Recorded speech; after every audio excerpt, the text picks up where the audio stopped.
Hi, I'm Kaylee, and I'm here to review The Mystery of Edwin Drood by one of my favorite authors, Charles Dickens. In case you didn't know, Books for MKs is a charity that donates books to missionary kids.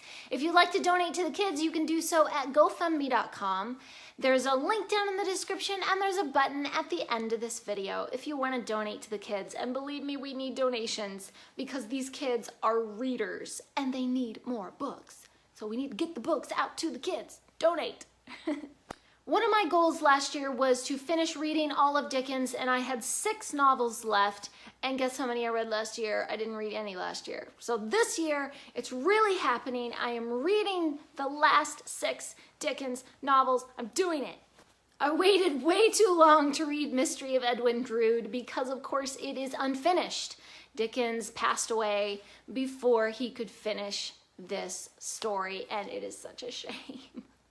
It actually just makes me sad in my heart that this story is not finished. This is the story of Edwin Drood, in case you couldn't tell from the title. Edwin has been engaged to the lovely Rosa since they were children. The engagement was the dearest wish of their departed parents, and they've kind of just gotten used to the idea that when they come of age, they'll get married, despite the lack of real affection between the two of them. But Edwin's uncle, John Jasper, harbors a secret, passionate love for Rosa, and she views him with fear and dread. Edwin sees nothing wrong and trusts his uncle completely, not knowing that Jasper is a secret opium addict. And then when Edwin goes missing on a stormy Christmas Eve, suspicion falls on an innocent young man, Neville Landless, who had an argument with Edwin some weeks before.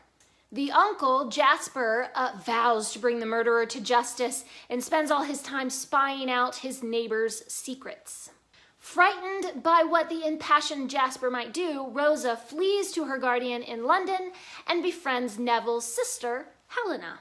From the opium dens in London to the quiet streets of a country village, the mystery takes a lot of twists and turns as each character searches for the truth.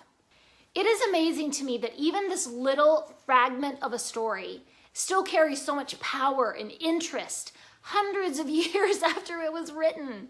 Like all Dickens books, it's a pretty slow start with a lot of setup and a lot of characters introduced, but then finally we get into some action and the plot really starts moving along. There's lots of intrigue and half-hinted secrets as the whole thing revolves around Edwin and his uncle Jasper and their connections with their neighbors and all their plans for Edwin's future. Again, as with all of Dickens' books, the characters are varied in their personalities, their backgrounds. They come from all walks of life. And every person is so memorable and interesting. You really want to know more about them. There are at least a dozen supporting characters. Yeah, at least a dozen just supporting characters. And it really makes me wonder what Dickens had planned for each of them in the final plot. Dickens likes to introduce these seemingly insignificant people who don't seem to have much to do with the main plot, and then he'll bring them in again with important information in the big finale. So I hate that there is no big finale. I want to know, what part are these people going to play in the big mystery at the end? And there's such a great build-up creating all of these characters. They each have their own way of speaking, their own way of doing things, their own connections with the other characters. There's just so much of an intricate society there, and I just wish I could see how it all plays out. I loved so many of these characters. If you have been following my reviews for any length of time, you know I'm a character-driven reader. I don't really care so much about the plot as long as the characters are good. Rosabud is sweet and innocent, but she can be sort of serious-minded at times. Her friend Helena Landless is much more world-weary. She comes from a broken home, and so she feels very protective of the innocent Rosa. Neville Landless has trouble controlling his temper. He has a wild heart that he's trying to discipline with the help of his tutor, the Reverend Crisparkle. I always want to say Crisp Sparkle, but it's not Crisp Sparkle, it's Crisparkle. Dickens has the weirdest names for his characters. The Reverend is a good and compassionate man with a lot of common sense and a level head on his shoulders, and Neville needs that because Neville does not have a level head on his shoulders. He's too passionate and wild.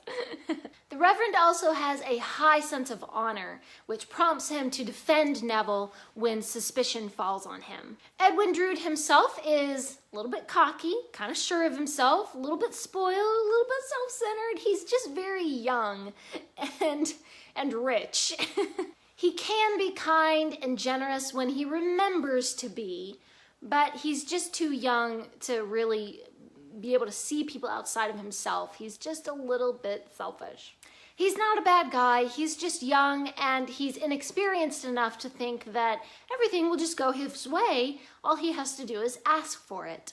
And John Jasper is one of those creepy and terrifying villains that only Dickens knows how to write.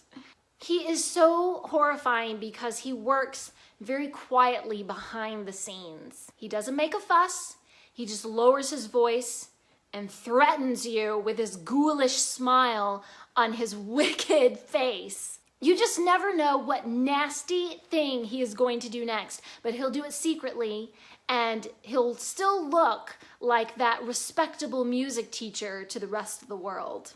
I was just so disgusted and freaked out reading about him because Dickens just writes the most awful villains and I love it.